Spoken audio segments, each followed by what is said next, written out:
Welcome to the last flying season of this British aeroplane that represents the very best imaginative thinking out of the box virtues of aeronautical design and engineering.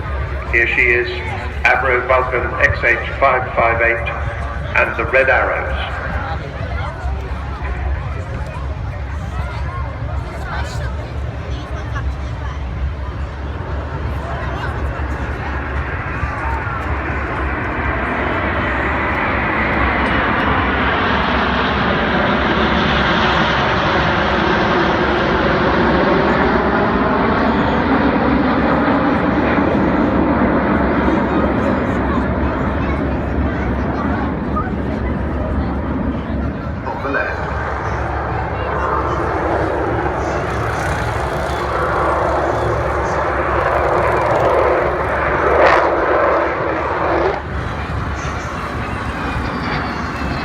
But with the power of those engines and the fact that she's 10 tons lighter than she used to be when she was in RAF service, you can't have the engines at full chapter very long. You'll exceed all the speed limits.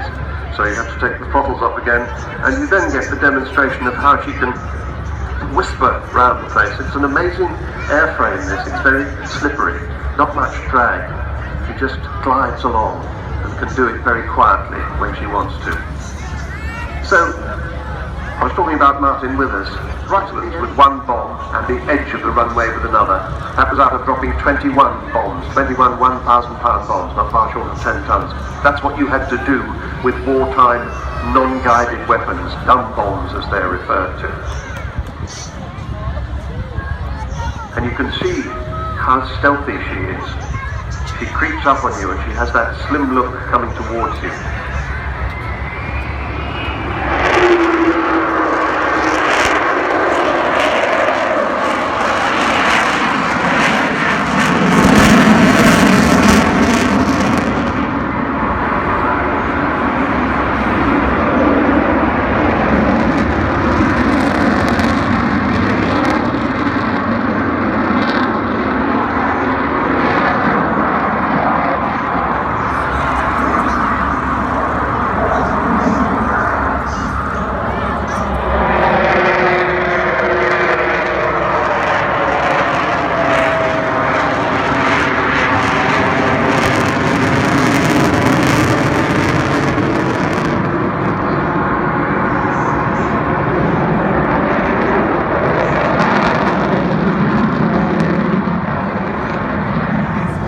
But I guess that would have got your attention. That is, as I was saying, the sound of those four Bristol Olympus 202 engines, about 16,500 pounds of static thrust from each of them, 65,000 pounds in total, give or take. So the wheels are down. Obviously she's not going to land here, but we see her coming by with the gear down, all 18 wheels, 16 wheels on the main undercarriage and 2 on the nose wheel. And as she comes abeam the center point of the display, I expect to see them retracting the undercarriage back into their bays.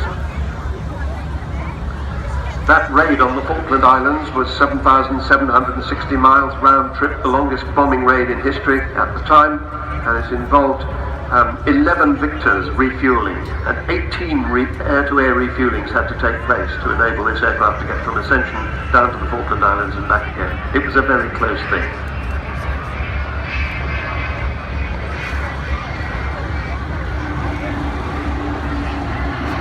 Undercarriage retracting back.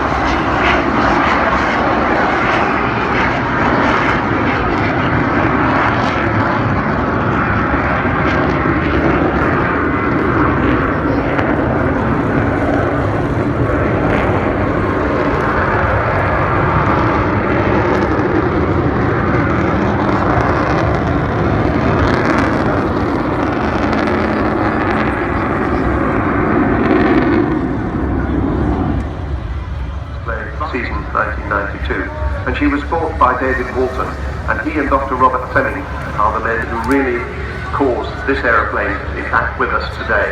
Bombay doors coming open as she goes by now. That is the size of the Bombay. That is the heart of the bomber. That's the Bombay that carried those 21 1,000-pound bombs, as I said, not far short of 10 tons. So David Walton and Robert Fleming decided that we ought to have a Vulcan fly again. Everybody said it couldn't be done, and it very nearly couldn't. On many occasions it nearly failed. But with the help of the Heritage Lottery Fund and money from industry and money from you, that was the important thing, she finally got airborne again in 2007. It was an extraordinary moment, and it had cost about 7 million quid so far to get her airborne again the second time. As she comes back in front of us this time, you'll see the Bombay doors closing. That Bombay these days full of the names of people who've contributed to this aircraft being continuing to fly.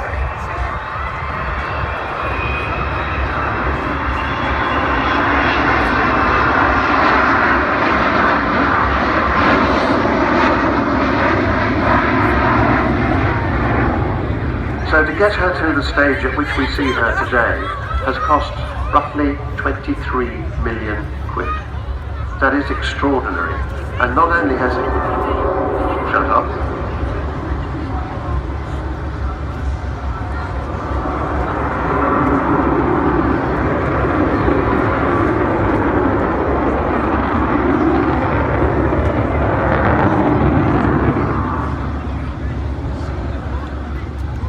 Not only has it been an amazing engineering project to get this aeroplane back in the air, it's also been an amazing fundraising project. She still costs £2 million a year to run. That's £38,500 a week, give or take.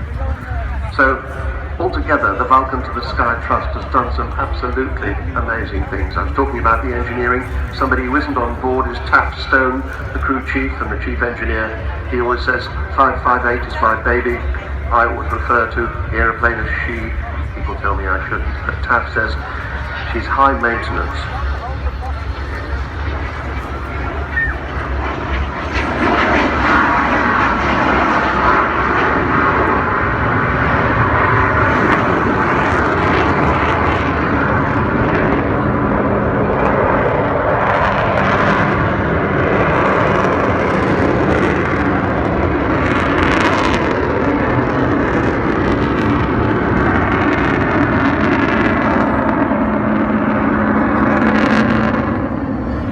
That amazing design from Roy Chadwick. It's a bomber, but it flies like a fighter. And indeed, all Vulcans have, instead of the usual control yoke that you have in a big bomber in front of the pilot, have decided that they can't support Vulcan anymore. It's BAE Systems, Rolls-Royce, civil permit to fly. So she will become illegal at the end of this season. This is her final pass. And to wave goodbye.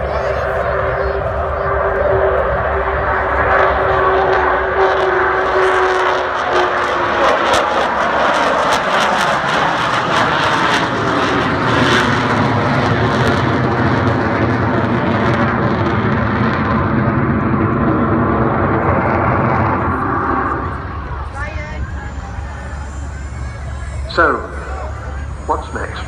Well, the Vulcan team and the Aviation Skills Partnership are going to create a new life for her as the dynamic centrepiece of the Etna project at Robin Hood Airport, Doncaster, Sheffield. It will be an aviation academy and a heritage skills centre.